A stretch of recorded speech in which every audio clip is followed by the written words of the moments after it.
Hyundai i30N v Volkswagen Golf GTI v Honda Civic Type R 2018 comparison. Hangin' tough.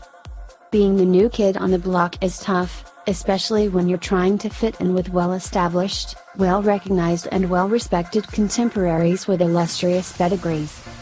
Hyundai knows this, which is why it's pulled out all the stops to ensure its first hot hatch, the i30N, is well equipped to battle toe-to-toe with its most direct rivals, and maybe even teach them a thing or two. For our first Hyundai i30N Comparo, we've assembled two of the world's finest front-wheel drive hot hatches. From Japan, it's the wicked Honda Civic Type R, the undisputed king of kilowatts in its class and winner of our previous hot hatch match alongside the all-wheel drive Ford Focus RS and the Volkswagen Golf GTI Performance Edition 1. Meantime, from Germany is the latest, cheapest and purest version of the best-known exemplar of the breed, the ubiquitous Volkswagen Golf GTI. Unlike the Honda and, for now in Australia, the Hyundai, VW's legendary Golf GTI is available in more than one spec. In fact, it's available in multiple guises, including manual and automatic, 3-door and 5-door, and range-topping R form, which could also be had as a wagon. The newest, most affordable and likely most popular of these is the new Golf GTI Original, priced at $37,490 plus on-road costs. At $39,990 plus ORCs, the single-spec i30N is therefore $2,500 pricier, while the single-spec Civic Type R is $11,000 more expensive at $50,990 plus ORCs. In the absence of the low-output i30N available in Europe, or an automatic version, which is coming next year, and a full-time, 5-door 180 kW Golf GTI Performance model, this trio includes the cheapest version of each model and is the closest match on price. Besides, just a week after the Australian launch of the i30N and less than 3 months since the January release of the GTI Original, based on the upgraded Golf 7.5 that arrived last July, putting both front drive hot hatches up against the standard setting Civic Type R in a road and track comparo has never been more timely, irrespective of what the stopwatch might say. Step by step. We've written plenty about all three of these pocket rockets before, so we'll spare you the step-by-step repetition of their highly comparable equipment lists.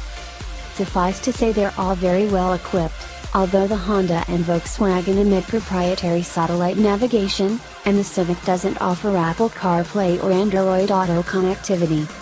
We should also note that the i30N on test is equipped with the $3,000 luxury pack that adds niceties not offered at base level, giving it a price as tested of $42,990 plus ORCs. The i30N on test, therefore, is priced $5,500 higher than the Golf GTI but $8,000 lower tthan the Civic Type R. There's similar separation when it comes to performance specifications too, despite the fact all three cars run a 2.0-liter 4-cylinder turbocharged engine. Without overboost, the Golf GTI makes 169 kilowatts/350 Nm minus 33 kilowatts/3 Nm fewer than the i30N, 202 kilowatts/353 Nm, and 59 kilowatts/50 Nm behind the Civic Type R, 229 kilowatts/400 Nm. All drive their front wheels via 6-speed manual transmission, all feature 4-wheel disc brakes and electric power steering, and all ride on a McPherson strut front, multi-link rear suspension setup. They even run very similar electronic driver assistance programs, though only the Honda and Hyundai offer the bonus of adaptive dampers on the grates tested here. Let's try it again. The Wodonga TAFE circuit in northeastern Victoria has staged more than a few comparisons for motoring.com.au. The tight and twisty track is handy for sorting the grief and the grippier, often allowing cars with a great chassis to get the jump on higher horsepower opponents.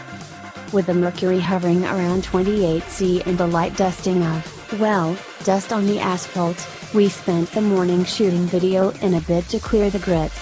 With the housekeeping in order, it was time to line up the first of our trio for a blast around the mile-long, 1.61 kilometers, course.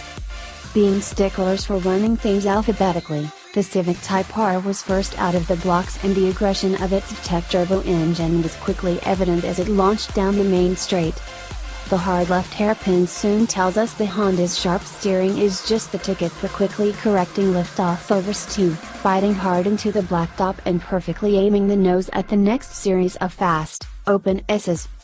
The Honda shines under brakes too, and though it likes to wag its tail a little if you're hard on the picks while turning, the later braking made possible by its stronger stoppers paid big dividends at Wodonga. Quick, decisive gear shifts also serve the Type R driver dutifully, helping it cross the line in an impressive 0:59.306. Time is on our side. Spoiler alert, the Golf GTI set the slowest lap time around our test track, but it wasn't for lack of trying. And, like the other two, all of its times were within a tenth or two. The German engine loves a rev and is equally happy churning away at lower RPMs, giving it a far different, and entirely exploitable, character to that of its peers. The gear shift, however, is big by comparison, meaning it's easy to find the wrong gate when you're trying too hard. We found the steering too light, but still communicative, but the Golf's ultimate downfall on track was its lack of a real differential. VW uses torque vectoring by brakes to mimic the action of a proper mechanical diff, but we found it caused the front end to push wide, ultimately robbing the Voxy of mid-corner pace.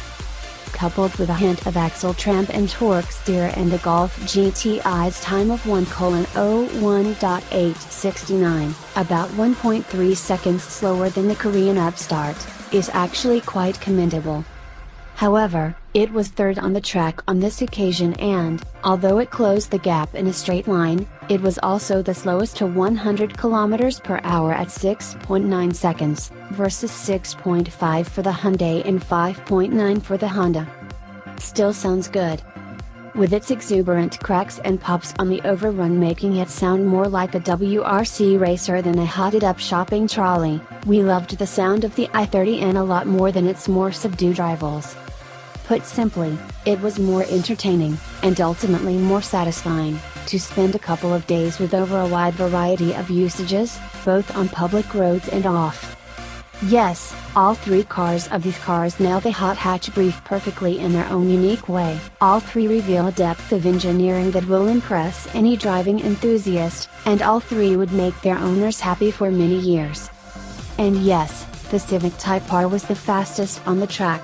But when you balance that with the fact the Hyundai is considerably cheaper, offers more equipment, was closer to the Honda than the VW on track, and feels more resolved over a wider range of road surfaces than both of its rivals, the winner here is pretty obvious. Add that to the fact Hyundai manages to offer levels of chassis and engine technology more comparable to the Honda for much less money, and back it with a longer, track-applicable warranty, and the i30N not only nails the hot hatch brief, but rewrites it. In the Hyundai i30N, Korea has delivered a standout performance hatch that's not only better than its lauded German rival, but meets the needs of a broader buyer base than its accomplished Japanese foe, for less than $40,000. Whether you're after an occasional track car, a go-fast weekender, or just something that'll make the weekday commute that bit more entertaining, the i30N is the one car on this test we guarantee will do it all, and with a level of polish you'll love with each and every drive.